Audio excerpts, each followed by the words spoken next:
რჩებით ცალმხრივად მეგობრობის, პარტნიორობის რეჟიმში. რჩებით ცალმხრივი მეგობრობის რეჟიმში. ქართულმა ოცნებამ დღეს საგარეო საქმეთა სამინისტროში ელჩების დაბარებით და პარტიის ცენტრალურ ოფისში ბრიფინგით დაიწყო. მთავარი სათქმელი ორივეგან ასე ჩამოყალიბდა. ელჩები არ მოსწონთ, მაგრამ ქვეყნიდან არავის გააძევებენ. ოცნებამ ამას ევროკავშირთან ცალმხრივი მეგობრობა დაარქვა და მეგობრად საკუთარი თავი წარმოგვიდგინა. საქართველოს მოსახლეობის მოთხოვნა ამა თუ იმ ელჩის გაძევებასთან დაკავშირებით კონტრპროდუქტიული იქნება მანამ სანამ ელჩების დანიშვნაზე deep state-ის მართული ევრობიუროკრატია იღებს გადაწყვეტილებას. ჩვენ დავრჩებით ცალმხრივი მეგობრობის რეჟიმში მანამ სანამ ევროპა deep state-ის გავლენისგან არ გათავისუფლდება. ტონი შერბილებულია, თუმცა არა იმდენად, რომ დიპლომატებზე იერიში გამქრალიყო. ქართული ოცნება ელჩებს ქვეყნის შიდა საქმეებში ჩარევასა და ვენის კონვენციის დარღვევაში ადანაშაულებს. საყვედურობს 4 ოქტომბრის მოვლენების გამო და მათ მონაწილეობას აბრალებს. ეს მათ მაგა ბოჯორიშვილის მოადგილემ უთხრა დახურულ შეხვედრაზე. მე აქ დამპატიჟეს ჩემს კოლეგა ელჩებთან ერთად. საგარეო საქმეთა მინისტრის მოადგილემ წარმოადგინა ხელისუფლების შეფასება არჩევნებსა და არჩევნების შემდგომ მოვლენებთან დაკავშირებით. ევროკავშირის მიერ არჩევნებისა და არჩევნების შემდგომი სიტუაციის შეფასება ძალიან ნათლად არის გამოხატული უმაღლესი წარმომადგენლის კაია კალაცისა და კომისრის კოსის ოფიციალურ განცხადებაში. გთხოვთ იხილოთ კვირას გამოქვეყნებული ეს განცხადება.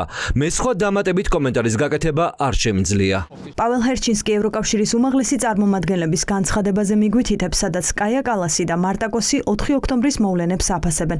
საერთო წერილში დაგმობილია ძალადობა და მიჩნეულია, რომ არჩევნები განსხვავებული აზრის ჩახშობის ფონზე წარიმართა. ოცნება გზავნილს არ იზიარებს. ევროკომისიის განცხადებაშიც ეწერა ეს და ევროკავშირის არაერთი წევრი სახელმწიფოს განცხადებაში, რომ ეს არჩევნები იყო, ეს დღე იყო დემოკრატიის უკუსლა საქართველოში, ასახავდა ამას შავი დღე საქართველოში და თქვენს რომ სამართლიან და კონკურენტულ გარემოში არ ჩატარდა. მზიანი დღე იყო 4 ოქტომბერი საქართველოში, ძალიან მზიანი და კარგი ამინდი იყო ნამდვილად, არ იყო შავი დღე.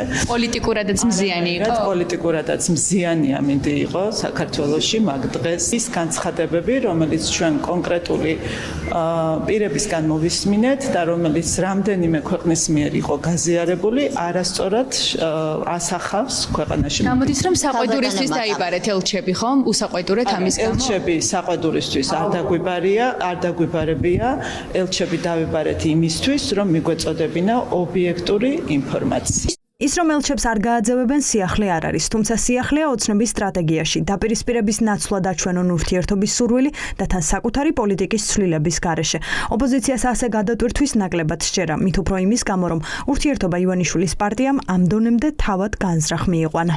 ცალმხრივი მეგობრობა არ არსებობს. ქართული ოცნების დადგენილი კურსი არის, რომ ამ სახელმწიფოს არ გააჩნდეს სუვერენული ეროვნული საგარეო ხმა საერთაშორისო ასპარეზზე. სინამდვილეში ეს სცენარი ყველაფერი დაწერილია FSB-ში, რომ ვითომ ტაილანდის გავლით ფული შემოქონდათ ამერიკელებს იმისთვის, რომ ქვეყანაში ბიზნეს დასამხობად დაეფინანსებინათ, ნუ აი აბსურდი. რუსული რეჟიმი, რომელიც ქართველი ხალხის წინააღმდეგ მიდის, ბუნებრივია, რომ ვერავითარ მხარდაჭერას, ვერავითარ ურთიერთობების ნორმალიზებას ჩვენ დასავლურ პარტნიორებთან ვერ მოახერხებს. რას ნიშნავს ცალმხრივი მეგობრობა, რას გააკეთებს ქართული ოცნება ამ რეჟიმში ან როდემდე აპირებს ასე ყოფნას? ოცნებაში ამბობენ, რომ მთავარი მათი აღიარებაა.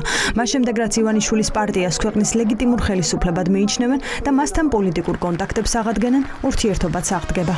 ადრე თუ გვიან ფიქრობთ, რომ ამ მოცემულობას ბოლო მოიღება და რა თქმა უნდა ჩვენი პარტნიორი მხარე და მისი ოფიციალური წარმომადგენლებიც ნამდვილად გადავლენ მეგობრულ, პარტნიორულ და დემოკრატიულ ფორმებში ურთიერთობები, სადაც ისინი აღიარებენ ამ ქვეყნის სუვერენიტეტს, ისინი აღიარებენ ამ ქვეყნის მოსახლეობის არჩევანს და ხელისუფალს, რომელიც ქართული ხალხის აბსოლუტურმა უმრავლესობამ აირჩია. პოლიტიკური კონტაქტები ქართულ ოცნებასთან ჯერ კიდევ 2024 წლის ივნისში გაწყდა. ეს გადაწყვეტილება ევროკავშირმა მას შემდეგ მიიღო, რაც ქართულმა ოცნებამ გაფრთხილებები არაფრად ჩააგდო და პარლამენტში რუსული კანონი დაამტკიცა. შემდეგ იყო 28 ნოემბრის განცხადება და ევროინტეგრაციის გაგრძელებაზე ნათქვამი უარი. დასავლეთი ოცნებისგან ანტიდემოკრატიული კანონების გაუქმებას და დემოკრატიისთვის საჭირო რეფორმების გატარებას ითხოვს. ბიზნეს ტაქტიკა მიიყვანს დაძაბავს, მერე ცდილობს რომ თალაგდეს ხოლმე. ეგ პირველად არ აკეთებს მაგას და ხან გამოსდის ხან და რა.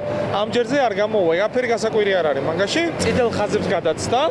ეხლა მე ამ ჩვენ ამ საელჩოების წარმომადგენლებს ვეკონტაქტებით, მათ შორის სიამოვნებაა, რომ მათ სალაპარაკო არაფერი აღარ დარჩათ ქართულ ოცნებასთან. საქართველოსთან ქართულ ხალხთან სიამოვნებით და ბევრს დაეხმარებიან.